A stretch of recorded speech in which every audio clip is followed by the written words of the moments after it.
నమస్తే welcome to our channel. Telangana మాజీ IT minister KTR Chandrababu Naidu గారిపై చేసినటువంటి కామెంట్స్ ప్రస్తుతం వైరల్గా మారాయి. మరి ఆయన ఒక ఛానల్కి ఇచ్చినటువంటి ఇంటర్వ్యూలో కొన్ని సెన్సేషనల్ కామెంట్స్ చేశారని మనం చెప్పుకోవచ్చు. మరి గతంలో ఇదే కేటీఆర్ అండ్ కేసీఆర్ కూడా అటు చంద్రబాబు నాయుడు గారిని కానివ్వండి, ఇటు లోకేష్ గారిని కానివ్వండి తీవ్ర విమర్శలు చేసి మరి ఇప్పుడు ఇటువంటి కామెంట్స్ చేయడాన్ని ఏ విధంగా చూడాలి?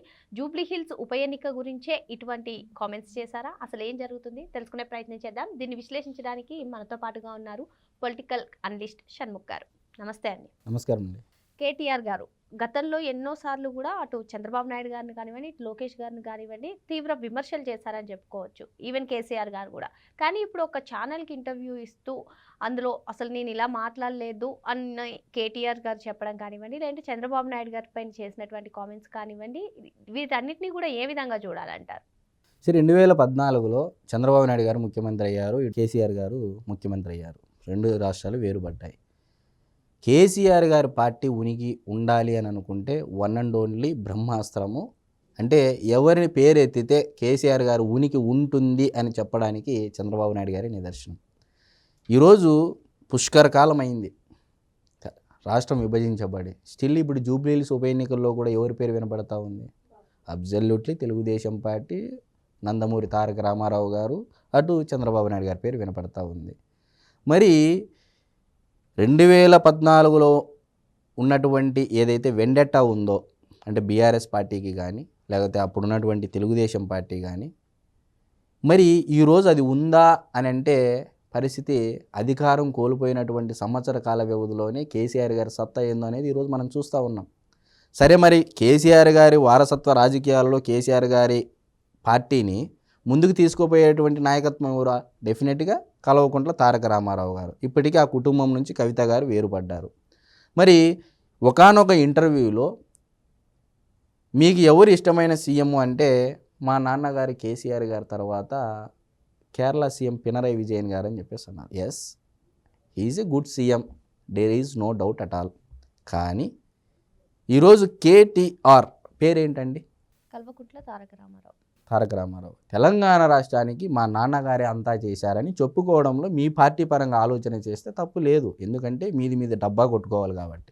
మరి అంతకుముందు చేసినటువంటి రాష్ట్ర ముఖ్యమంత్రులు ఏం చేయలేదా? ఈరోజు ఒకవైపు తెలంగాణ రాష్ట్ర ముఖ్యమంత్రి యనుమల రేవంత్ రెడ్డి గారు కంప్లీట్గా తెలుగుదేశం పార్టీ సిద్ధాంతానికి భావజాలానికి వ్యతిరేకంగా కాంగ్రెస్ పార్టీ, అటువంటి కాంగ్రెస్ పార్టీ రాష్ట్ర ముఖ్యమంత్రి చంద్రబాబు నాయుడు అంటే హైటెక్ సిటీ, ₹2 కిలో బియ్యం అంటే నందమూరి తారక రామారావు గారు, మరి ఎన్నో సంస్కరణలు పాలసీలు అంటే ఎన్టీఆర్ గారు అని చెప్పేసి చెప్తా ఉంటే, ఈనాడు గత 9 ఏళ్ళ నిరవధికంగా పరిపాలన చేసినటువంటి కేసీఆర్ గారి ప్రభుత్వంలో అసలు ఏమీ అంటే చంద్రబాబు నాయుడు గారు ఏమీ చేయలేదని చెప్పేసి దేశంలో చంద్రబాబు నాయుడు అంత డర్టీయెస్ట్ పొలిటీషియన్ లేదు.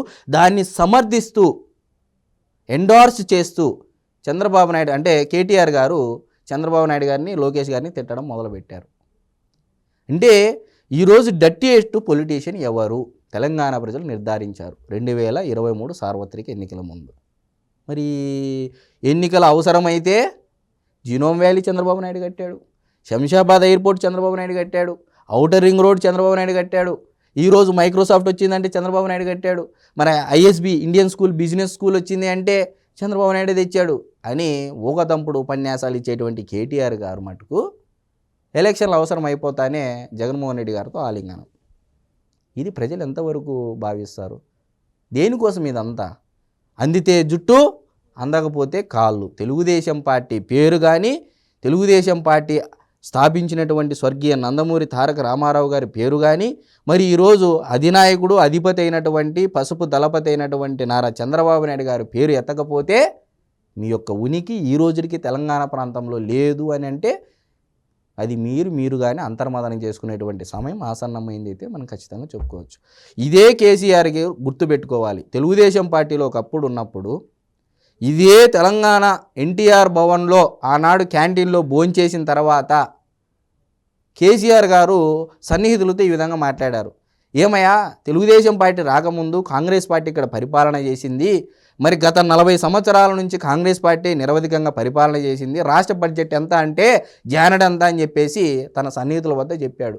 మరి 94కు ముందు ఏ విధంగా ఉంది బడ్జెట్, 94 అంటే రామారావు గారు ముఖ్యమంత్రి అయ్యారు, దాని తర్వాత 94లో కేంద్ర ప్రభుత్వంలో కొన్ని పాలసీలు తీసుకొని సంస్కరణలు తీసుకొని రావడం ద్వారా 2004 దీపే నాటికి రాష్ట్ర బడ్జెట్ ఏ విధంగా పెరిగిందనేది ఒకసారి కేసీఆర్ గారు కేటీఆర్ గారు వివరణ ఇచ్చే ప్రయత్నం చేస్తే తెలంగాణ ప్రజలు హర్షిస్తారు, బీఆర్ఎస్ పార్టీ కార్యకర్తలు హర్షిస్తారు, ఇటు ఆంధ్రప్రదేశ్ రాష్ట్ర ప్రజలు హర్షిస్తారు.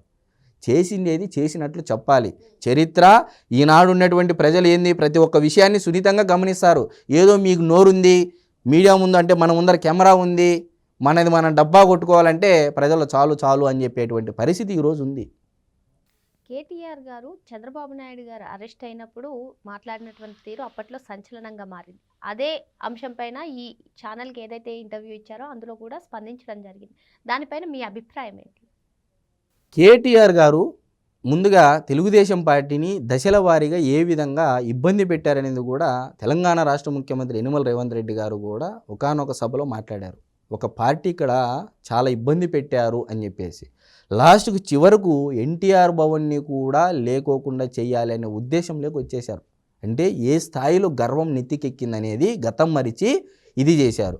సో రాజకీయాలకు అతీతంగా అవసరం ఉన్నా లేకపోయినా చంద్రబాబు నాయుడు గారిని తిడితే మైలేజ్ వస్తుంది. చంద్రబాబు నాయుడుకి హిందీ రాదు, ఇంగ్లీష్ రాదు, ఏమీ రాదు, నేను చక్రం చెప్తా, దేశ్కి నేత అని వీటి నుంచి కారులో ర్యాలీ పెట్టుకొని మహారాష్ట్రకు పోయి అక్కడ ఉండే కౌలు రైతులకు డబ్బులు ఇచ్చాడు ఈ దేవుడు. మరి ఈ దేవుడు ఈ దేశ్కి నేత ఈరోజు ఏమయ్యాడు? కాబట్టి కాలం అనేది అన్నీ చూస్తూ ఉంటుంది, అన్నీ లెక్క కడతాది. ఈ రోజుడికి ఇదే కేసీఆర్ గారు ఆయన యొక్క ఆరోగ్య సమస్యల కారణంగా యశోద ఆసుపత్రిలో జాయిన్ అయితే అన్నిటినీ పక్కన పెట్టి తన సహవాసి నాతో పాటు జర్నీ చేసినటువంటి వాడు రాజకీయాలలో అని చెప్పేసి గౌరవించి ముఖ్యమంత్రి స్థాయిలో జగన్మోహన్ రెడ్డి గారి కంటే ముందే వెళ్ళి పరామర్శ చేసి తన యొక్క హుందాతనాన్ని చాటుకున్నటువంటి వ్యక్తి నారా చంద్రబాబు నాయుడు గారు. కాబట్టి రాజకీయాలు చేయండి, హుందాకరమైనటువంటి రాజకీయాలు చేయండి. నోరుంది కదా అని పారేసుకుంటే రేపు రాబోయే రోజుల్లో అదే నోరు అనేది మీ యొక్క పార్టీ పతనానికి కారణమవుతుందనేది 2023 సార్వత్రిక ఎన్నికల్లో ప్రజలు నిరూపించారనేది అయితే మనం ఖచ్చితంగా చెప్పచ్చు. అంటే ఇప్పుడు ఈ కామెంట్స్ అన్నీ కూడా జూబ్లీ హిల్స్ ఉప ఎన్నికల గురించి అంటారా? ఈరోజు మీరు చూడండి, జూబ్లీ హిల్స్ ఉప ఎన్నికల్లో ఎక్కడన్నా వీళ్ళు చేసినటువంటి అభివృద్ధి, వాళ్ళు చేసినటువంటి అభివృద్ధి గురించి మాట్లాడుతూ ఉన్నారా? ఎలక్షన్ల ప్రచారంలో నందమూరి తారక రామారావు గారి విగ్రహాన్ని అమీర్పేట చౌరస్తాలో పెడతా అని చెప్పేసి ఒక పార్టీ అంటా ఉంది. 393 కార్ ఎప్పుడో ఓల్డ్ ఫ్రెండ్షిప్ అని చెప్పేసి ఆ ఫోటోలు తీసుకొని వచ్చి బీఆర్ఎస్ పార్టీ సోషల్ మీడియాలో విస్తృతంగా ప్రచారం చేస్తున్నారు, మనకే చంద్రబాబు నాయుడు గారు మద్దతు అని. మరొక వైపు భారతీయ జనతా పార్టీకి జనసేన మద్దతు ఇచ్చింది. భారతీయ జనతా పార్టీ ఈరోజు ఎన్డీఏ కూటమిలో తెలుగుదేశం పార్టీలో అంటే పొత్తు ఉంది, జనసేన ఏమో మద్దతు ఇచ్చింది జూబ్లీ హిల్స్ ఉప ఎన్నిక విషయంలో. మరి ఏ పార్టీ అయినా ఈ ముగ్గురు కుటుంబాలు కూడా ఒకప్పుడు తెలుగుదేశం పార్టీ నుంచి వచ్చినట్టువే. మరి ఈరోజు ఎవరు చూసినా తెలుగుదేశం పార్టీ చుట్టే తిరుగుతూ ఉంది, కానీ ప్రచారము ఎక్కడైనా వాళ్ళు చేసినటువంటి అభివృద్ధి కానీ ఈ వ్యక్తి ఇదేని ఎక్కడైనా మాట్లాడుతున్నారా? లేదు. అది సెంటర్ ఆఫ్ అట్రాక్షన్. ఈరోజు తెలుగుదేశం పార్టీ గురించి మాట్లాడకపోతే ఆడు ఓటు పడేటువంటి పరిస్థితి లేదు. ఎందుకంటే 27,000 నుంచి 30,000 ఓట్లు సెటిలర్లు కమ్మ సామాజిక వర్గానికి ఉన్నాయి. నవీన్ యాదవ్ గారు ఆయన ఎంఐఎంలో పనిచేశాడు. మరి బీఆర్ఎస్ పార్టీకి సంబంధించినటువంటి తలసాని శ్రీనివాస యాదవ్ తమ్ముడు వియంకుడు వాళ్ళ తండ్రి గారు శ్రీశైలం యాదవ్ గారు. మరి ఇన్ని ఉన్నా కూడా లోపల నవీన్ యాదవ్ గారికే ఒకవైపు ruling party.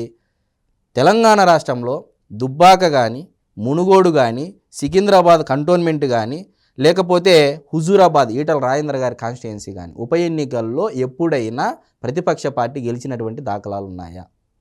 I'm asking straight question. So లేదు. కాబట్టి ఇప్పుడు సింపతి డ్రామా, చంద్రబాబు నాయుడు గారిని పొగడాలి, లోకేష్ నా తమ్ముడు మేమిద్దరం బాగుంటాం అని చెప్పేసి చెప్తా ఉన్నాడు కేటీఆర్ గారు. సో ప్రజలు అనేది ప్రతిదీ సున్నితంగా గమనిస్తున్నారు. సో ఈరోజు జూబ్లీ హిల్స్ అయిపోతానే ఇంకా మంది ఏదో స్టార్ట్ అయింది కదా, ఇంకా వాళ్ళతో అవసరం ఏముందని అనుకోవచ్చు. సో తెలంగాణలో జిహెచ్ఎంసీ పరిధిలో మీ కన్సాలిడేటెడ్ ఓట్ బ్యాంక్ ఉంది, 39 సీట్లు వచ్చాయని. అదే 39 స్థానాల్లో సిట్టింగ్ స్థానం ఈరోజు బీఆర్ఎస్ పార్టీకి మాగంటి గోపీనాథ్ గారు స్వర్గస్థులయ్యారు, ఆయన స్థానంలో వాళ్ళ భార్య పోటీ చేయడం జరుగుతూ ఉంది. చూద్దామండి, ఖచ్చితంగా అయితే మనం చెప్పచ్చు. మరో అంశంతో మళ్ళీ కలుద్దాం. Thank you sir. నమస్కారం.